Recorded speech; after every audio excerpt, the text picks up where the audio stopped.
Hey there, folks. Let's dive right into the latest developments in the Israel-Hezbollah conflict. Hezbollah leader Hassan Nasrallah recently announced the end of what he called the first phase of their retaliation against Israel. This follows the assassination of a top Hezbollah commander, which triggered a fierce series of escalations. Now, what does this first phase involve? Well, it included preemptive Israeli strikes in Lebanon and retaliatory rocket attacks from Hezbollah targeting northern Israel. This resulted in casualties on both sides, with the loss of an Israeli soldier and 2 Hezbollah fighters. Despite the announcement, the situation is far from calm. Both sides are on high alert, bracing for potential further escalations. The US has reiterated its support for Israel, and international airlines have suspended flights to Tel Aviv, citing safety concerns. There's a glimmer of hope for a ceasefire and de-escalation, but let's be real, the path to achieving that remains uncertain. In a related development, Israel and Hezbollah exchanged significant cross-border attacks recently. Israeli warplanes targeted Hezbollah positions in southern Lebanon, while Hezbollah responded with rocket fire into Israel. Interestingly, both sides appear to signal a desire to de-escalate the situation.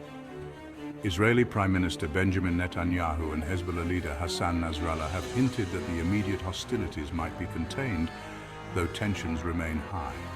Diplomatic efforts are currently underway in Cairo, aiming to mediate a ceasefire agreement. Meanwhile, the Biden administration is pushing for a separate ceasefire deal between Israel and Hamas in Gaza to ease regional tensions. The US has also ramped up its military presence in the area to deter further escalation.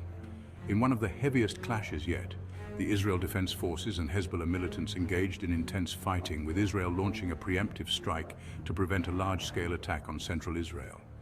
This escalation comes amid the ongoing Israel-Gaza war, which was sparked by a deadly Hamas attack on October 7th. After a brief resumption of Lebanese airline operations and lifted safety restrictions in Israel, both sides have made it clear that the conflict is far from over. The situation has led to significant regional displacement and a severe humanitarian crisis in Gaza. The US continues to support Israel with weapons and aid, despite some political tensions back home. The roots of this conflict run deep, dating back to before Israel's establishment in 1948, making a lasting resolution elusive. So, what's next in this complex and deeply rooted conflict? Well, the situation remains fluid. We'll keep an eye on the developments and bring you the latest updates. Thanks for tuning in, and don't forget to hit that subscribe button for more news insights. Stay informed, stay safe.